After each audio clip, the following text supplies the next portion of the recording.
Welcome back. This is Monday morning with Crypto My God. That's exactly what you're saying if you check the markets today. But we've already kind of touched on the fact that the macroeconomics aren't looking so juicy lately and that we kind of expect things to be a little crappy for a while. So let's dive into some of what I want to talk about this week, which is the weekend drama. And oh boy, did we have it. Actually, there's a lot of really interesting news before we dive into that. So I'm just going to run right into it. Some of the top stuff that I looked at this weekend, and of course, what's going on inside the industry. So first and foremost, we've got some really big news. It's not even once but twice that I touched on the idea of Tether, the largest stablecoin by volume, enormously so. Again, this is one of the most profitable companies in the world with, I believe, under 30 employees. Again, they predicated the whole stablecoin business well before anybody else hopped in the game, and it's a pretty straightforward idea. They take $1, they mint $1 on chain, they keep that in the reserves, and they use those dollars that they hold to buy yield-bearing bonds, long-term assets, things that they can actually use to generate some revenue and some cash flow. It's working phenomenally well, so good for them. Now, the really big thing here is that Tether has announced, that Tether licensed in El Salvador, strengthening focus on emerging markets and innovation. This is totally in line with what I was discussing, and I actually signed off last week with the title Stablecoins, a hammer for the US. So this is really interesting to see. Again, Tether now moving from I want to say they were domiciled in the Caribbean previously, now moving to El Salvador, which is making very aggressive moves to become the dominant country globally in the Bitcoiner way. We could call it a grand experiment. So far, it's working pretty well. But again, this is pretty amazing. We can see that encouraging Bitcoin adoption, El Salvador's Bitcoin-first economy, aligns seamlessly with Tether's vision to empower individuals and businesses through digital currency. This is going to be huge. This means that we can see more dollarized states. Previously, if you want to look at some examples, you can see that the UAE actually backs their capital off the dollar. Very similar to Singapore, other places that actually have proven amazing and tremendous economic growth, going from, that third world status all the way up to what is first and beyond, into maybe what we could look at as some of the most dominant countries present in the world today.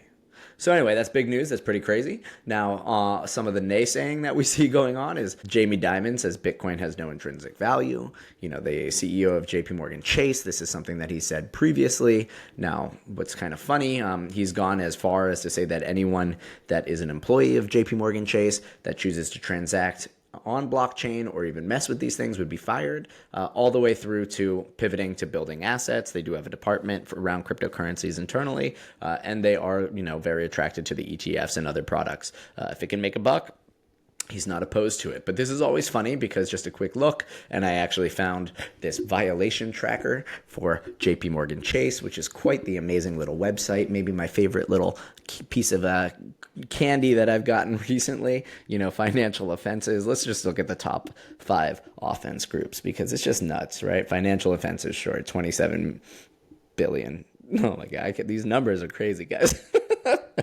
Consumer protection related offenses. Okay, that one is a little bit more egregious because that's like, that's us, right? And you're in the, oh my gosh, $8 billion range. Competition related offenses, I can't actually blame you guys there. Government contracting related offenses is kind of a yawn. And employment related offenses, that one's a little bit more egregious. I do care about your employees. But toxic security abuses, 13 billion investor protection violation. Like, holy moly, guys. So anyway, this is a fun one. If you want to dive in, it's just like giggity. The numbers keep going. And, let's not forget that they paid a $20 million fine recently to ignore the Epstein files and to basically say we are done with that and we're washing our hands clean. So, really good little website there. I'll share it in the details, and that one's for the lulz. Now, let's dive into what I was paying attention to this weekend, which was a lot of industry insider fighting. One interesting note that I will have to take away for what the bull market is this cycle around. Last time came in the 2020-2021 ascent. We saw the advent of WAGME, We Are All Gonna Make It, that came out and kind of peaked with Mark Zuckerberg's sister, Randy Zuckerberg, coming out with a dance video and 80s theme through Central Park, We're All Gonna Make It. And then we had an epic collapse. Nobody made it. It was pretty brutal. Now, that WAGME sentimentality is apparently been taken out back and beaten with a stick, because currently in this bull market, if we call it that, everything is extremely PvP. That means player versus player. We're seeing these quick ascents of meme coins that really have no ceiling, have no floor. They're turned around for a quick buck, but they will go to zero very quickly because there's nothing to substantiate them. That is extrapolating itself, so on and so forth. And the advent of things like pump.fun, where you can launch a meme coin and sort of put it into the global casino, as you were, is just really starting to, I think, weigh on people. So I'm seeing a lot of infighting amongst industry leaders. It's not exactly the most savory thing, in my opinion. I kind of wish they would get along a little bit better. Can't we all just get along? But anyway, let's look at the latest and greatest in the shitstorm that is crypto Twitter. So what we've fallen upon this weekend, it's called AICC DAO, right? Very cute little term around acceleration, crypto, AI. Basically, a group of gentlemen got together, were super excited, wanted to launch this sort of DAO that would make investments into AI-based projects and really support the whole industry from within. Now, what ended up happening, one, you've got some kind of tells here straight off the gate that a DAO with members from, and it says Coinbase, Google, AI16Z, Virtuals, Abstract, Story Protocol, Mechanism, Topology, Delphi, Bankless, Arc, right? These are all private individuals that happen to work for these companies that joined into here. So this is actually a pretty big red flag, I would say. None of these companies endorsed using their logo, nor did any of the companies as a whole contribute to this project. This is simply individual employees being like, I'm going to toss in what was ultimately 5 SOL. So I think that's around $5,000, maybe 10,000. I'm not sure. I'll look it up, but you guys can all do that one on your own. Now you have the core team, right? Mark, Ejaz, Roperito. They all have exciting backstories. Of course, you get into development. You've got like a lot of influencers, which we're unfortunately calling KOLs these days, key opinion leaders. Hate that term. Of course, a lot of influence coming from people. Actually, no, Tommy, he's a really nice guy. Mark Weinstein, who was involved with Fire Festival, kind of comical there. Andrew Kang, Mechanism Capital, really deep thinker. He's pretty worth following. Again, there's a lot of good people in here. And then, of course, you've got outreach, right? You've got the Bankless duo, Thread guy, some real strong names. And what happened here was that the price of AIC token on launch, it shot up very, very quickly. And the reason for this was that they created a whitelist, which is actually not uncommon, especially in the platform that they use. Now, 500 people were able to get private round allocations. Most of them put in about 5 SOL. That's why I used that number earlier. And they were really the only ones that were able to have these assets in a capacity that really made sense to sell, right? When everyone was buying, their wallet was already full and kind of positioned everyone to be in a wealth creation, value accrual kind of position. And I'm not going to blame them, to be honest with you. If you have tokens and they are able to be sold, I believe that the markets are providing us all with the same set of rules. There's no reason why you shouldn't be able to sell. But they saw this very immediate day one dump. And let's go back, just waiting for my plot to reload here. And of course, as we look at it, you can just tell all the volume is here, right? So this is what I really want to focus on, actually, is coming just down a little bit. And if I bring this page up, you can see the volume, right? We have the initial buy volume down here, and then it just turns into a lot of buying, which shoots this whole asset up. Let me bring back my screen so you can see it. And let's just kind of condense it. You see all of the buying, and then you just see this giant red candle of people selling. And this is where the drama is sourced from. Okay, so we have actually a lot of great resources around this. And again, I do want to preface this with, I think this was all fair game. This was within the rules presented, and the rules were bad. So I would blame the founders for launching an asset that has no vesting schedule. That's utterly insane. There's reasons vesting schedules exist in equity. They always exist in private token rounds. And of course, Kobe, who if you're not following, he's a Bitcoin OG, really kind of a sage at this point in time. He's just got a really sweet, kind-hearted, and wholesome take on things, but he's got the maybe hot, unpopular take, but selling on day one is actually fine if the rules of the token are no vesting. This is basically what I said previously, and I have a lot of problems with people sort of getting angry at the early participants in this round, because again, if you're able to turn 5 SOL into like $1 million overnight, if you have a family, if you have a mortgage, it's kind of your obligation to take profits. This is how the market works. If this was a hedge fund rather than private individuals, they would not care at all. So anyway, you have this story developing, but there's this really great website that I've discovered from Ultra at 0x Ultra, so thank you for that. And it is the dashboard, right? So as we open this up, we have the AI dashboard, accelerating on-chain fairness, and this is pretty great. We do have the complete list of everyone that participated. Basically, these are the private round entrants, and this is something I just want to emphasize. Blockchain is actually really bad for pulling off scams and cheats. Obviously, the capacity for assets to accrue value quickly, turn you into a millionaire so that you can exit on people, sure, but we can see this, right? We have this amazing data here available to us.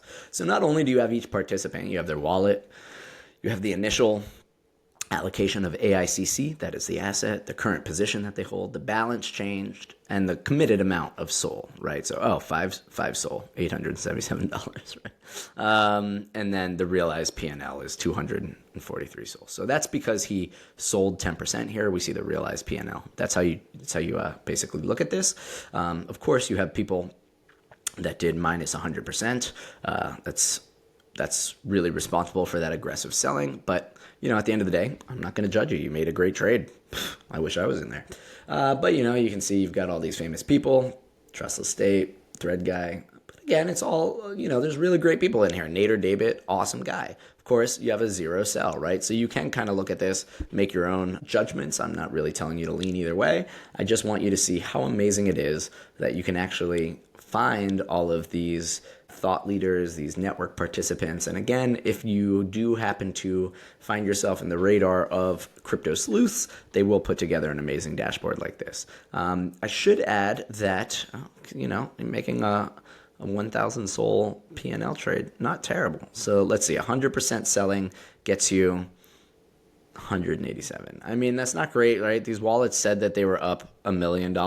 It's always important to keep in mind with these small illiquid assets that if you sell $1 million, you'll probably wind up with maybe 10% of that, right? So coming out with 6 figures is pretty good. Anyway, you can judge however you feel, but anytime someone wants to call criminal actions on blockchain and all that crap, just keep this in mind, right? Look how transparent this is, look how obvious it is, and look how easy it is to build a nice dashboard that lets you follow these people. Now, I'm not going to knock these guys. I do think a lot of them came in with the intention of launching something cool.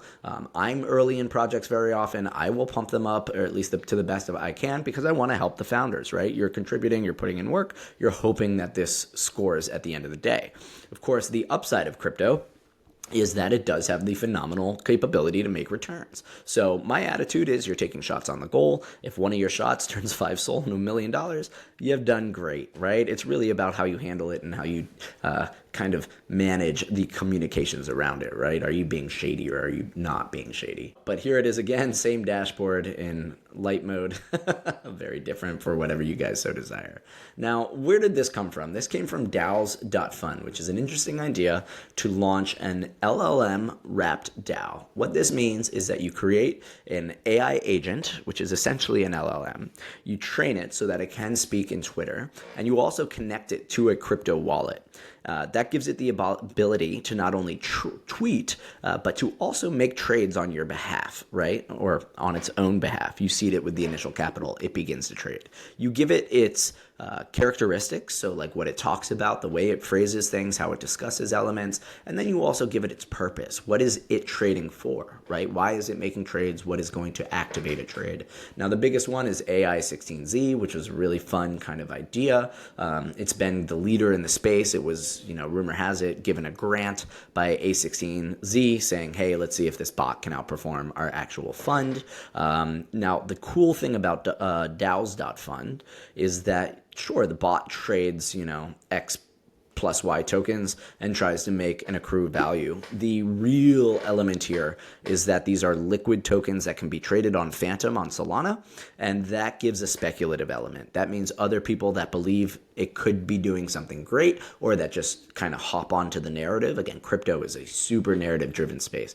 They get to ride the ups and the downs. And what is really interesting to me is that the managers of these funds, the people that launch them and kind of take care of these things, they actually get about 4% of the trading volume. So there is a revenue generating opportunity here for them. And while that might sound extractive or something, right, like the AI is doing all the work, keeping these things alive in the back end is actually a lot of effort. Keeping them front of mind in Twitter, for example, there's a lot of effort that goes into this. And that is a commitment that will consume hours of people's time. And after all of my time in the industry, I think, people need to get paid. They need to feed their families. They need to grow. They can't just keep volunteering for the love of the game. So anyway, you can get in here to DAOS.FUN. It's actually really interesting. If you do want to sign in with a wallet, you can provide liquidity. All of these things are paired against Solana. So if you find one that's early, you might want to put in some like Solana token, again, assets in an LP pool, and you can see that you are printing APR, right? Now, these are going to be really short-lived because the assets are extremely volatile. But if you want to come in, basically DAOS.FUN is the website. You connect your wallet. You come in here to manage. Fees are in Solana again, and you pit your Solana against the asset itself. One thing to remember about liquidity pools is if you put in 1 and 1, as people buy asset X, it will sell asset Y. So whatever is being bought, you will be converted into the other asset, right? If they're buying your AICC, there's going to take that away from you and going to wind up with SOL. So anyway, it's a game, and you kind of have to play the odds there. Really think about it. It is tough, but they incentivize it with yield-bearing rewards, and that's where that APR comes from. So it's always an interesting thing to check out. Now, that's really it for today. You can keep following the arc of AICC. I think this asset is very young. It's obviously contentious, and it's hard to say if all news is good news on this kind of thing. We can already see it beginning to rebound. We have a long little list, but let's go beyond the 15-minute to, let's say, the 2-hour, right? That's going to be a little bit more obvious. And here you can see it's already hit rock bottom. This was when everybody was crying. They were saying, oh my God, it's over. We're all going to die. And maybe there are some believers in there. I'm not going to go either way on this one. I'm probably not going to touch it whatsoever because I do think all of the drama has led to some toxicity around the brand itself. But some traders are going to say, I'm down to catch a falling knife on that, and let's see what's going on. And maybe some hateful AIs out there really like a spicy take, so they're trading on it. Anyway, guys, dive in. Let me know how I can help you in the future and what you want me to talk about. And as always, good luck out there because this shit's madness.